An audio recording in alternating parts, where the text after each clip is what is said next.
Vamos entonces ahora a leer en el Evangelio de Lucas, en el capítulo 10, Evangelio de Lucas, capítulo 10,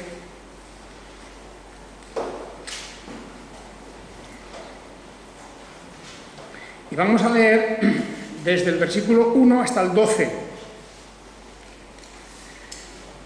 Después de estas cosas, el Señor designó a otros 72 y los envió de dos en dos delante de sí a toda ciudad y lugar a donde Él estaba por ir. Y les decía: en verdad, la mies es mucha y los obreros pocos. Rogad pues al Señor de la mies para que envíe obreros a su mies. Id, he aquí os envío como corderos en medio de lobos. No llevéis bolsa, ni alforja, ni sandalias, y a nadie saludéis en el camino. En cualquier casa a donde entréis, primeramente decid: paz sea a esta casa. Y si hay allí un hijo de paz, vuestra paz reposará sobre él, y si no, se volverá a vosotros. Y posad en aquella misma casa, comiendo y bebiendo lo que sea de parte de ellos, porque el obrero es digno de su salario. No andéis de casa en casa. Y en cualquier ciudad donde entréis y os reciban, comed lo que os pongan delante, y sanad a los enfermos que haya en ella, y decidle: el reino de Dios se ha acercado a vosotros. Pero en cualquier ciudad donde entréis y no os reciban, saliendo a sus plazas, decid: os sacudimos aún el polvo de vuestra ciudad que se nos pegó a los pies, pero sabed esto: el reino de Dios se ha acercado. Os digo que en aquel día será más tolerable para Sodoma que para aquella ciudad. Amén. El Señor añada pues la bendición a su santa palabra. Y bien, hermanos y hermanas, vamos a comentar en esta mañana este principio del capítulo 10 de este Evangelio de Lucas. Es un pasaje donde ya se producen pues una serie de cambios. Es una transición, a partir de este capítulo tenemos unos cuantos pasajes que nos muestran cómo se va cada vez más complicando esa lucha, esa guerra que estamos viendo entre el reino de las tinieblas y el reino de Dios. En el fondo, el Evangelio de Lucas se distingue, entre otras cosas, porque de una manera muy clara establece y nos hace ver la diferencia y el contraste entre el reino de la luz, el reino de Dios, y el reino de Satanás, el reino de las tinieblas. Es una confrontación permanente. Y la hemos visto, pero además la hemos visto de muchas formas. Porque el reino de Dios, que significa el gobierno de Dios, el reino no significa un territorio, ni significa una sociedad, significan las leyes de Dios, el gobierno de Dios, que viene a establecerse primero en el corazón de los redimidos, esas leyes, esas normas, esos principios, esa autoridad de Dios, y por otra parte ese reino de las tinieblas, que es todo lo contrario. También las leyes, los principios, la influencia y el poder satánicos que quieren tomar posesión del corazón y de la mente de los redimidos en particular. Bien, pues aquí vemos que el Señor toma una decisión, como vemos. No olvidemos que tenía que ir por Samaria, pasando por Samaria, que luego se desviaría siempre con sus ojos puestos en Jerusalén.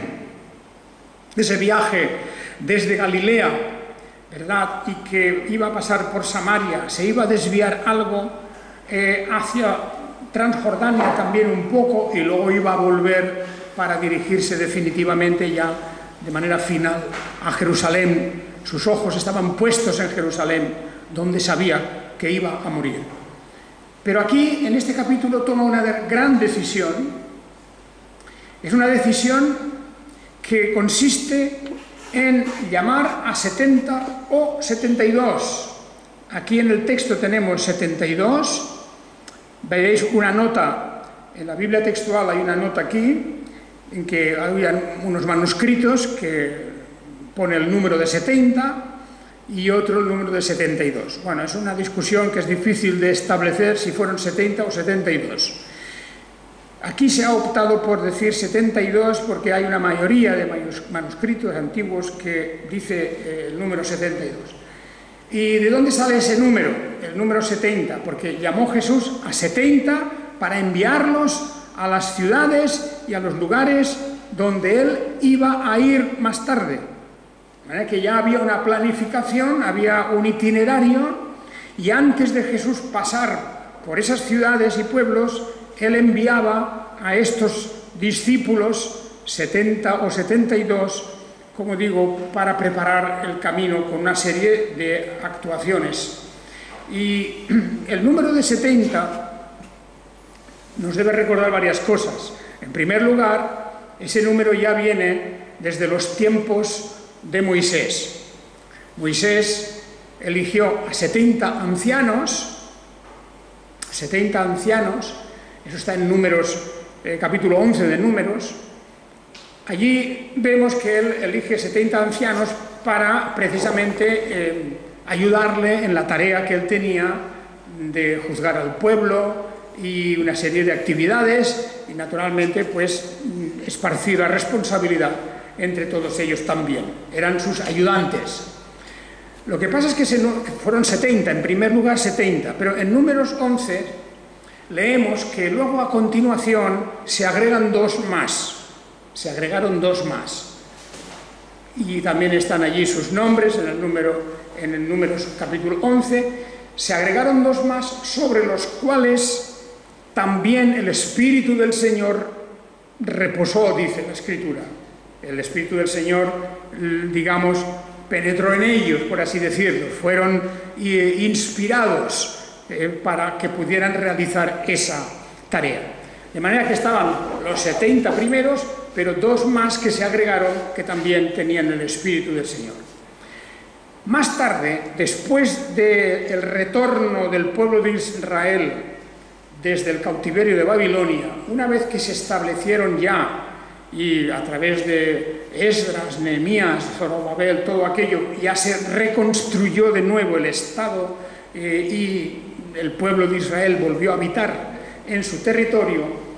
Allí también, y sobre todo en la época helenística, se formó lo que llamamos más tarde el Sanedrín, que eran también 70 varones.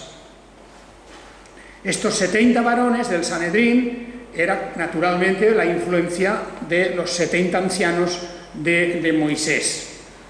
Y ahora el Señor llama también a otros 70 o 72, porque no importa si fueron 70 o 72, los que Moisés tuvo consigo al final fueron 72 en realidad, porque están aquellos Beldad y Medad, si no recuerdo mal sus nombres, en Números 11, y efectivamente pues al final resulta que él tuvo consigo a estos 72 colaboradores, y aquí vemos también lo mismo en el capítulo 10 de Lucas.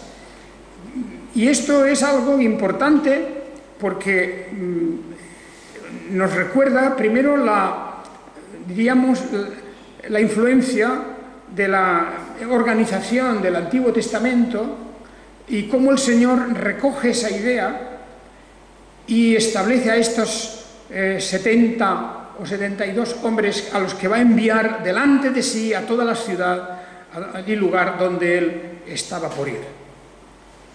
Bien, esa es una primera situación importante porque es una manera de decirnos el Señor entra en acción para rebatir y para deshacer las obras satánicas. Hemos visto la actuación satánica en muchas maneras. Satanás intentando romper la unidad del grupo de los 12, por ejemplo. Se peleaban, discutían entre sí quién iba a ser el mayor. Satanás poniendo en la mente de la madre de los hijos de Zebedeo el deseo, la ambición de que sus hijos estuvieran a la derecha y a la izquierda de Jesús en el reino de los cielos, que era lo único que le importaba en aquel momento. Vemos en definitiva a Satanás actuando a lo largo de todo este pasaje en manera cada vez, diríamos, más atrevida, más descarada incluso. Y esto, pues, ciertamente, a través de las condenas de los fariseos, a través de la oposición de los doctores de la ley, todo eso que ya hemos ido viendo en esa tensión, en ese choque entre las dos fuerzas. Bueno, pues el Señor Jesús aquí en este pasaje lo que hace es contraatacar, diríamos. Él envía a 72 personas, discípulos suyos, fieles, dispuestos a ayudar, dispuestos a colaborar, incluso a pasarlo mal si hacía falta, arriesgándose, y los va a enviar pues a todos estos lugares. Aquí tenemos un gran ejemplo. Es un ejemplo, no es un mandamiento, eso también tenemos que tenerlo en cuenta, pero es un ejemplo que a nosotros nos tiene que llegar a lo más hondo del corazón. Porque el anuncio del Evangelio nos corresponde a nosotros. El testimonio de lo que es la obra de nuestro Redentor y la persona de Jesucristo, ese testimonio nos corresponde a nosotros. A nosotros, no a los 12 apóstoles solos, porque estos 70 o 72 no eran apóstoles, eran creyentes, discípulos. No se había organizado todavía propiamente lo que es la Iglesia. Ni siquiera podemos hablar de miembros o no miembros, porque todo eso ya son conceptos fuera de la Biblia incluso, ya son conceptos organizativos. La Biblia no habla de esas cosas, la Biblia nos habla de los creyentes, de creyentes. Eso es lo que importa, de personas convertidas, de personas comprometidas, de personas responsables, esto sí, porque miembro o no miembro, esa es una cuestión, repito, pues administrativa, y a la gente a veces le gusta más lo administrativo que lo espiritual y lo que verdaderamente importa, que es la fe. Estos eran, no sabemos sus nombres, no sabemos de dónde venían, ni cuántos más, aparte de estos, cuántos más habían dispuestos a hacer este trabajo. Pero el Señor los elige y los envía, y les dice, fijaos el versículo 2, a la verdad, la mies es mucha y los obreros pocos. Rogad pues al Señor de la mies para que envíe obreros a su mies. Y luego les dice, ojo, he aquí, os envío como corderos en medio de lobos. No van a pasarlo bien, no va a ser un viaje, ni va a ser una actuación de placer, ni para sentirse ellos importantes. Va a ser como los corderos en medio de lobos.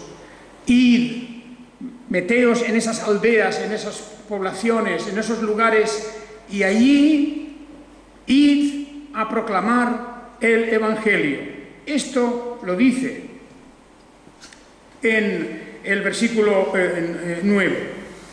Sanad a los enfermos que hay en ella y decidles, el reino de Dios se ha acercado a vosotros. Fijaos el mensaje que tenían que dar, que está, como digo, en el versículo 9, porque ellos, estos 72, reciben unos poderes, una fuerza de parte del Señor. Reciben nada menos que el don de sanar a enfermos.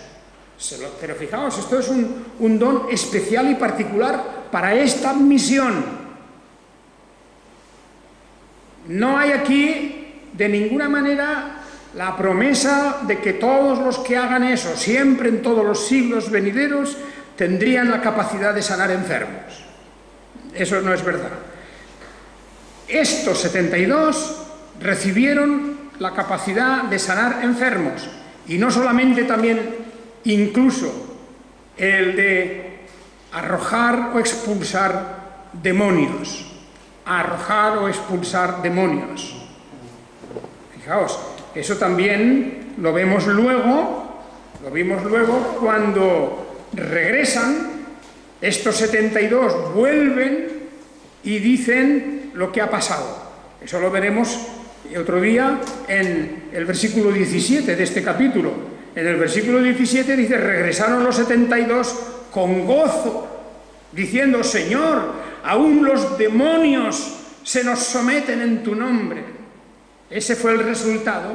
Por lo tanto, lo que estuvieron haciendo este grupo de hombres en esas poblaciones fue sanar enfermos, expulsar demonios y proclamar y decir: el reino de Dios se ha acercado a vosotros. O sea, el gobierno de Dios. El concepto del reino de Dios siempre a veces se nos escapa. El gobierno de Dios.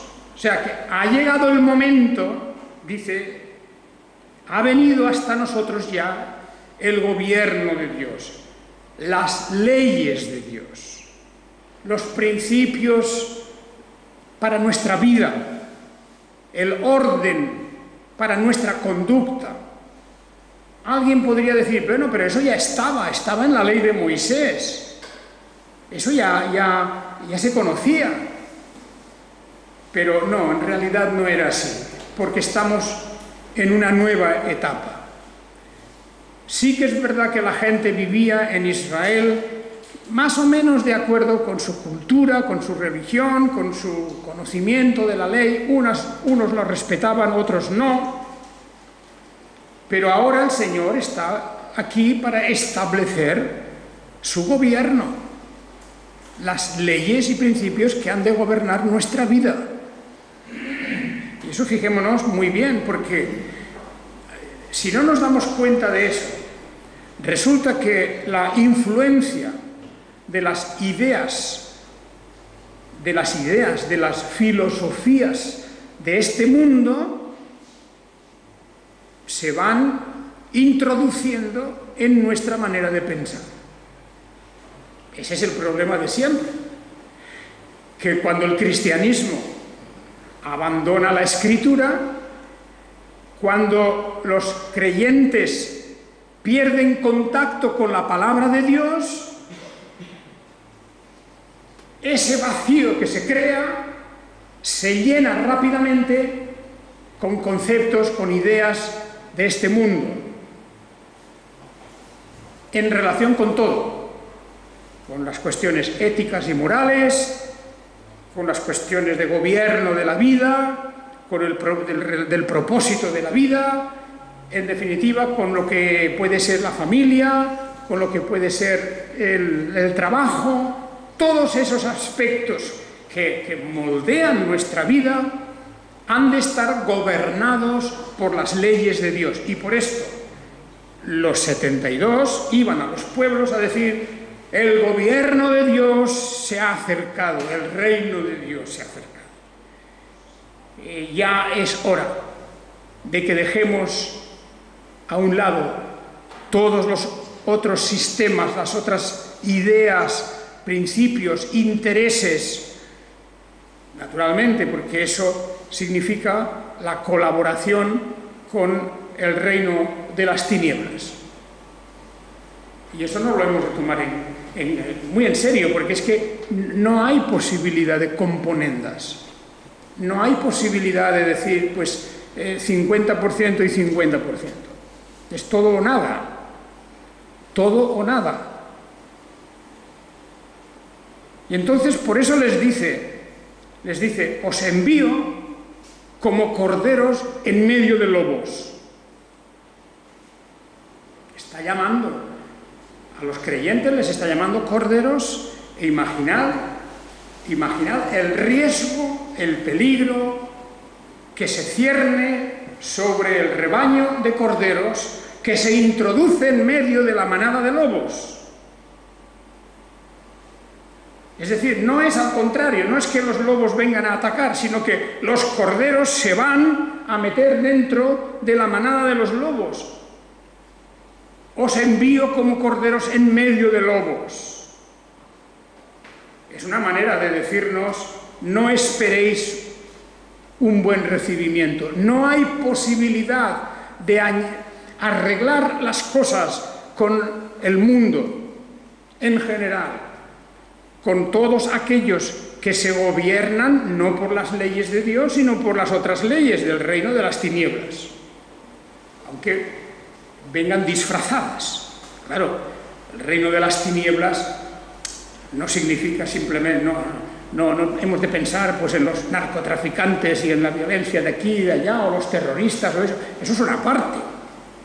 El reino de las tinieblas es todo lo que está fuera del reino y el gobierno de Dios y de las leyes de Dios, por muy amable que parezca, por muy hermoso y atractivo, pues Satanás se presenta unas veces como lobo, pero otras veces como una bellísima sirena que atrae con su encanto y con sus cantos a los infelices que pasan cerca de ella.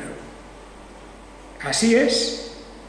Por lo tanto, fijaos cuál es la situación de la Iglesia. Esta misma enseñanza nos la va a dar el apóstol Pablo cuando dice que nuestra lucha no es con carne ni con sangre, sino contra las fuerzas satánicas. Las fuerzas satánicas que rodean al pueblo de Dios. Y sea las buenas o pacíficamente, amablemente, o sea violentamente, de las dos maneras, intentan destruir totalmente la eficacia del Evangelio. Claro, eso es lo que en la sociedad de hoy estamos viendo. Uno de los periódicos de hoy anuncia la inauguración en Madrid de una iglesia evangélica para homosexuales. La iglesia evangélica para homosexuales. Y claro, todo el mundo aplaudiendo, además como estamos viviendo ahora en este momento, en la especie de eclosión o explosión de eso que produce tanto interés, pues ya tenemos una iglesia especializada para eso. Yo recuerdo, creo que os lo he contado alguna vez, una llamada por teléfono de un muchacho, evidentemente homosexual, que me preguntaba por los cultos, por la iglesia, ¿y ustedes qué creen de eso? De esas cosas, del tema de homosexualidad. ¿Qué creen de eso? Yo digo, pues mire usted, yo solamente creo lo que dice la Biblia. Y me dice, uy, qué horror. Y era una persona que se jactaba de ser cristiana, claro, estaba buscando una iglesia a su medida. Y, uy, qué horror. Lo que dice la Biblia, ¿qué quieres que le diga, hermano? O amigo, ¿qué quiere que le diga? Lo que dice la Biblia es sobre eso, como lo que dice la Biblia sobre cualquier otra cuestión. ¿Cómo podemos amañar y adaptar la Biblia y la palabra y la doctrina y la práctica a las tendencias o a lo que sea de este mundo? Y hablo de eso porque es una de las cosas ahora que está de moda, de actualidad. Pero es lo mismo eso que cualquier otra cosa. Que cualquier otra cosa. Es que la oposición contra la verdad del Evangelio es ahí una realidad candente. Continuamente estamos viendo lo mismo. Bueno, pues el Señor les da unas instrucciones.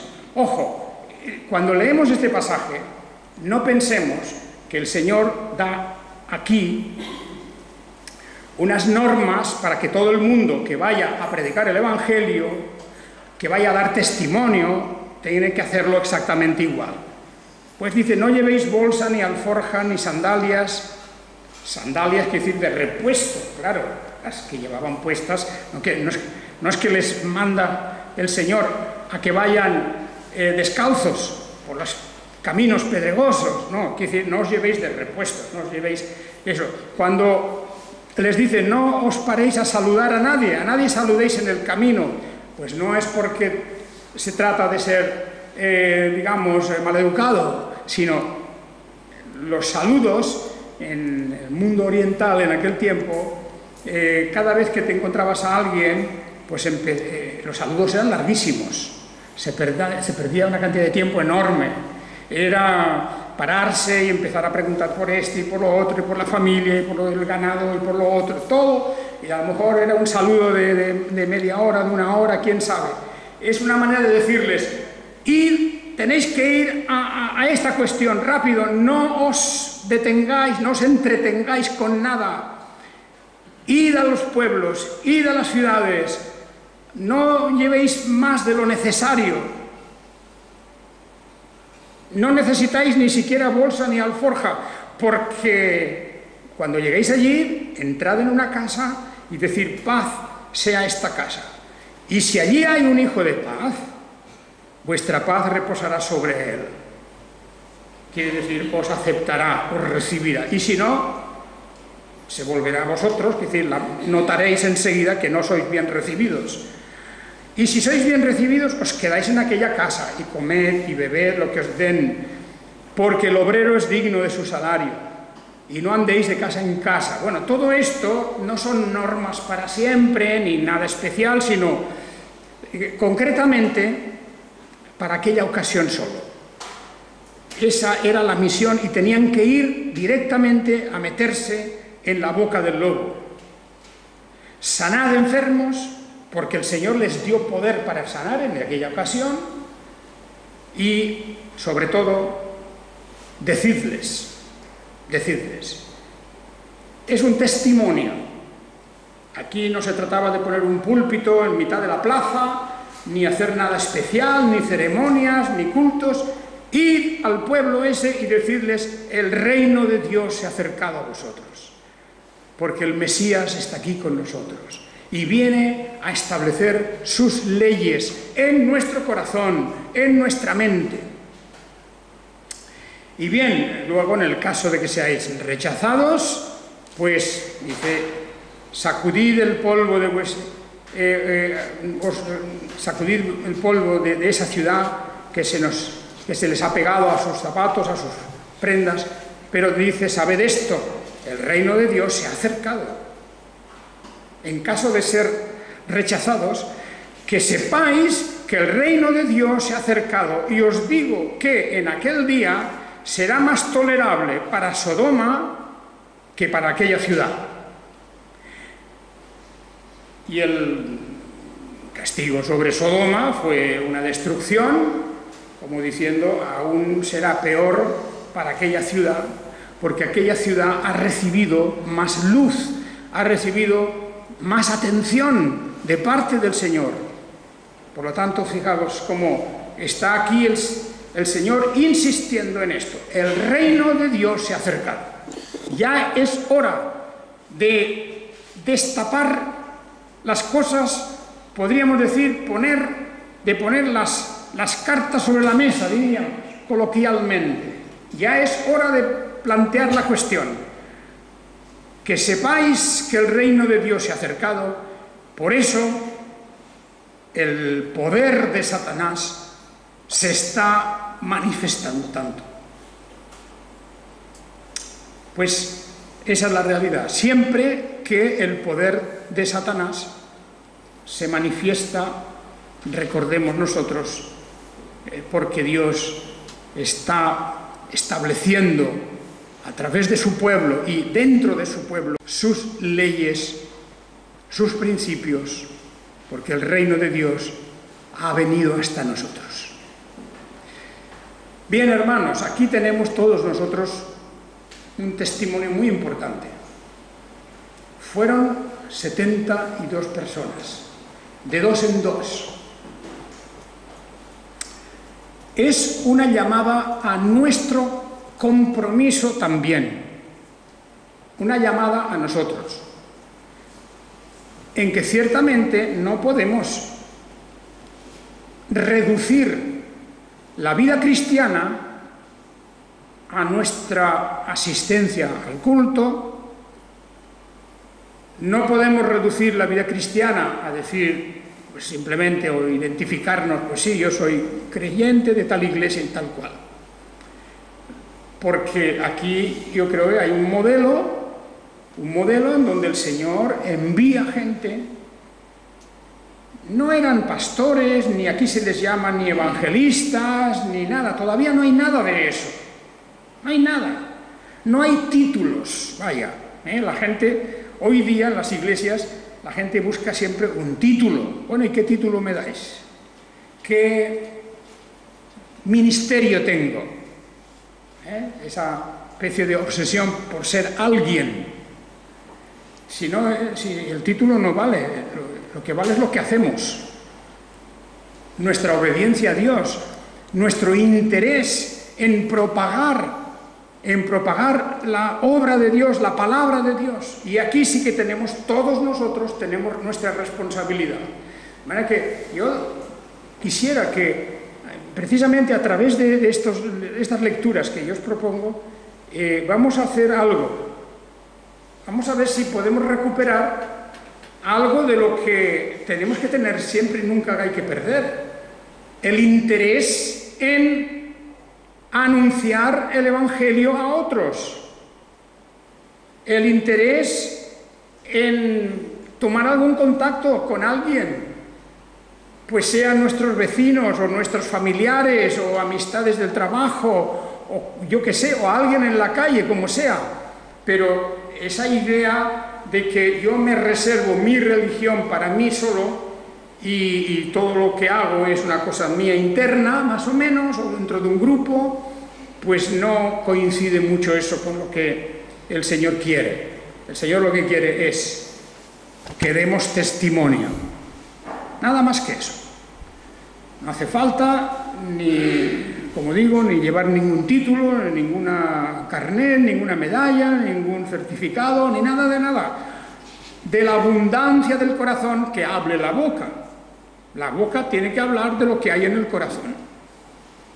A mí a veces casi me da vergüenza como cuando oigo hablar a la gente del fútbol. Digo, me da vergüenza por el entusiasmo, lo viven tanto. La gente cuando se entusiasma de tal forma y lo toman como algo propio, ¿verdad? Y no paran de hablar de eso y discuten y de otro, etcétera. Bueno, la vida de la gente es eso, de mucha gente por lo menos. Y no es una crítica al deporte en sí mismo, no es una crítica al deporte. Es constatar cómo la gente tiene su mente, su corazón puesto con todo interés en ciertas cosas. Bueno, pues así el cristiano. Es un argumento que utiliza el apóstol Pablo en la carta a los Romanos. Que así como en otro tiempo entregasteis vuestros miembros, entregabais toda vuestra persona al mal y al pecado, así ahora lo hagáis con la verdad y con el Evangelio, con el mismo interés. Por lo menos eso, pero aún con más interés tendríamos que tener. Yo creo que es una responsabilidad, de todos, pero eso al final es una cuestión también muy personal. Pero ¿habéis pensado vosotros en lo importante, en lo edificante que es para cada uno de nosotros el poder dar testimonio a otros? Y no alguna vez, continuamente. Yo creo que sería bueno que volviéramos otra vez a revisar los principios y los orígenes de nuestra fe, lo mismo a nivel personal que a nivel histórico. La Iglesia cristiana se extiende por el mundo por el testimonio de las personas, de los miembros de la Iglesia. Los creyentes dieron testimonio de su fe propagaron el conocimiento de las verdades de la doctrina. No estaban callados, no estaban callados. Y hoy tal vez estamos un poco como con miedo a la manada de lobos. Claro, la manada de lobos impone, ¿verdad? Y no es fácil meterse dentro de la manada de lobos. Pero el Señor lo dijo, lo siento, ¿verdad? Pero vaya, os envío como corderos en medio de lobos. No esperéis tiempo de diversión. Vamos a ver si podemos hacer algo. Porque cada uno de nosotros, los que estamos aquí, si consiguiera cada uno de nosotros, en un plazo de tiempo, dar testimonio a otra persona, de manera que esta persona se interesara en el Evangelio y al final recibiera la luz de la verdad, se convirtiera al Señor, pues naturalmente, al terminar ese plazo, seríamos aquí el doble. Y eso no es lo más importante, porque la obsesión de cuántos somos, pues no es lógica, no tiene sentido. Nosotros hemos de dar testimonio por el bien de esas almas, por la conversión de personas que andan perdidas. Y hemos de hacerlo por los medios legítimos que tengamos, sembrando, para que haya un fruto. ¿Verdad? Pues bien, además de eso, también creceremos en número. No es tan... Podemos hacer aquí una serie de cálculos, ¿verdad? Porque si en algunas iglesias se lo toman muy en serio. Eso es, bueno, no digamos ya los testigos de Jehová y todas las sectas, ¿verdad? En donde el proselitismo es lo principal. Yo no estoy llamando al proselitismo, no. Porque el proselitismo tiene como objeto eso, que seamos muchos. Los fariseos hacían eso. Querían reclutar gente para su secta. Nosotros no somos proselitistas, no debemos serlo, porque no nos importa el número, nos importan las personas. Y debemos dar testimonio de nuestra fe para decirles, el reino de Dios se ha acercado. Hay que cambiar la mentalidad. Hay que fijar la mirada en Dios mismo, en sus leyes, en sus principios, cueste lo que cueste. Y además, encima, también creceremos en número. También. Pero lo primero es eso. Y para eso es necesario tomar el riesgo de que los corderos van a meterse en la manada de lobos. He aquí yo os envío como corderos en medio de lobos. Y no estamos acusando a nadie de lobo, sino el Señor nos dice, os vais a meter en el reino de Satanás. Sin contaminaros de ese reino, pero vais a estar en medio de ellos. Id y anunciad el Evangelio. Este mismo mandato, luego el Señor lo repite con más, diríamos, con más detalle, a los 12 apóstoles, para que vayan, prediquen el Evangelio y bauticen en el nombre de Jesucristo. Bien, hermanos, yo hago una llamada aquí también a vosotros, porque de todos nosotros, pues depende mucho la influencia no solamente de esta congregación, sino sobre todo de la doctrina y de las verdades que Dios nos ha enseñado. Y vamos a empezar, pues, también un poco a mirarnos primero. El soldado, antes de entrar en la batalla, debe estar seguro de que está bien de salud, está ejercitado, las armas están a punto, lleva puesto toda la armadura de Dios y entonces va a la batalla. Esa es la imagen que la Biblia nos da continuamente. La Biblia nos dice, vais a una batalla, tomad esa responsabilidad, arriesgaos, no tengáis temor ninguno, y menos aún, no seáis tímidos. Es como si nos dijeran, no seáis tímidos. Pues mirad cómo de repente ha explosionado por todo el mundo, ¿verdad? Todo esto, lo del Día del Orgullo Gay. Ahí tenemos descaradamente, de una manera chabacana, de una forma con un mal gusto horroroso, pues ahí tienen ellos presumiendo de lo suyo. Pues también nosotros podemos presumir de lo nuestro, de otra manera, desde luego. Y empecemos. Yo os propongo leer este librito, este folleto, que no es, eso se lee en muy poquito tiempo, y meditad, subrayad cosas, pensad, y sea para la bendición vuestra. Que el Señor os bendiga a todos. Amén.